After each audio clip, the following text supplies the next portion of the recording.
Écoutez le chancelier allemand, permettez. On va l'écouter, c'était une prise de parole qui est attendue. Bonjour.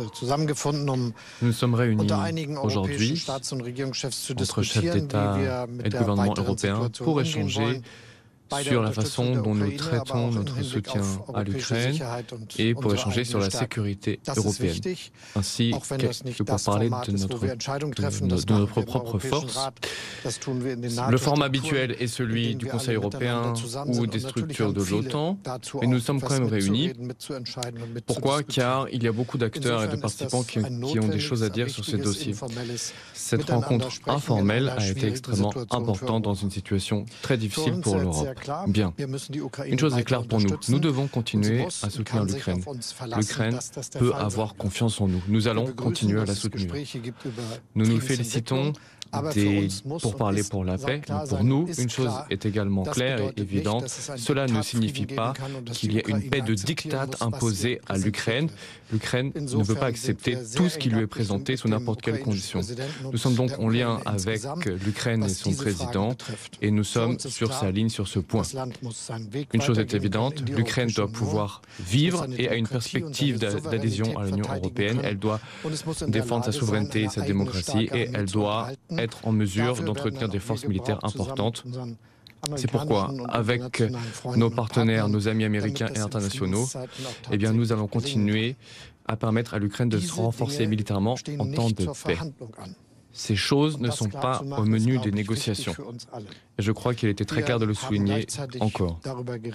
Nous avons également échangé sur la façon dont nous pouvons être en capacité de prendre en compte les défis qui nous attendent, à savoir renforcer l'Europe, à savoir renforcer ses capacités en matière de sécurité et de défense. Il faut prendre des décisions sur ces sujets.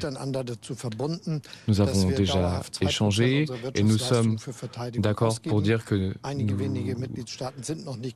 sommes prêts à dépenser tous au moins 2% de notre PIB pour la défense. Certains n'y sont pas encore, mais ils sont en chemin. Pour l'avenir de la défense de l'Europe, il faut que chacun fasse ce qu'il a à faire. Il y aura donc un débat. Ce débat a déjà commencé, un débat sérieux. Et si les États européens dépensent davantage que 2% de leur PIB pour la défense, alors l'Allemagne est favorable à la ligne qui veut que ces dépenses ne soient pas prises en compte dans les calculs de déficit budgétaire européen. Il y a donc différentes variantes.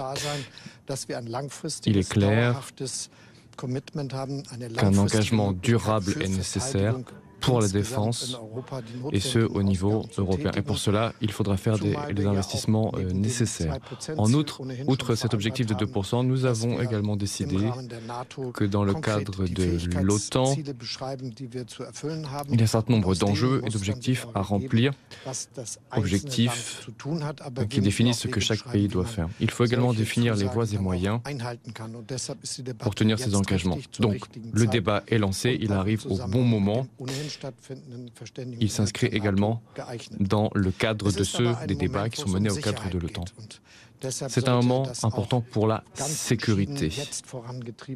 C'est pourquoi nous devons travailler et je tiens à compléter que tout ce que j'ai dit s'applique également à l'Allemagne. Encore une fois, il est clair que nous devons continuer à soutenir l'Ukraine et cela n'est possible que si nous le finançons. Financement via des coupes budgétaires dans d'autres domaines, via des réductions d'investissement dans nos infrastructures ou via des réductions de financement de nos modèles sociaux. Ces réductions ne sont pas à l'ordre du jour car on perd à ce moment-là le soutien de l'opinion publique et des citoyens européens. Il faut financer ces investissements de manière différente. En outre, il y a également la question de nos 2% au niveau allemand. L'Allemagne va continuer à investir pour sa Bundeswehr, c'est ce que j'ai initié. Nous ne pourrons le faire à court terme que si nous mettons sur la table chaque année au moins 30 milliards d'euros supplémentaires. Et cela n'est possible que si l'Allemagne allège sa règle d'or budgétaire, c'est-à-dire son frein à l'endettement. Cela est d'autant plus vrai si nous souhaitons respecter l'ensemble des engagements pris. Il faut donc le dire clairement à tous les Allemands, mais c'est également vrai pour tous les Européens. Nous avons besoin d'un débat clair sur nos défis de sécurité, débat qui doit être mené et conduit sérieusement. La question qui se pose ensuite, une fois qu'on a répondu à un certain nombre de questions, c'est comment finançons-nous nos réponses? Et je suis disponible et prêt à en parler. Deux questions. Monsieur le chancelier, est-ce que vous êtes pour un financement commun des Européens? Nous sommes en train de réfléchir à cette question. J'ai proposé dans un premier temps, de permettre une marge de manœuvre budgétaire supplémentaire. Il y aura d'autres propositions. Il faudra étudier ces propositions. L'enjeu, bien sûr, est de garantir la stabilité de nos finances publiques. Je le répète, ma proposition est la suivante, assouplissement des cadres budgétaires. L'Allemagne s'impliquera-t-elle dans la garantie de sécurité apportée à l'Ukraine? Il est beaucoup trop tôt pour mener cette discussion. Je suis même un peu irrité, si vous me le permettez, que cette question soit lancée à ce stade.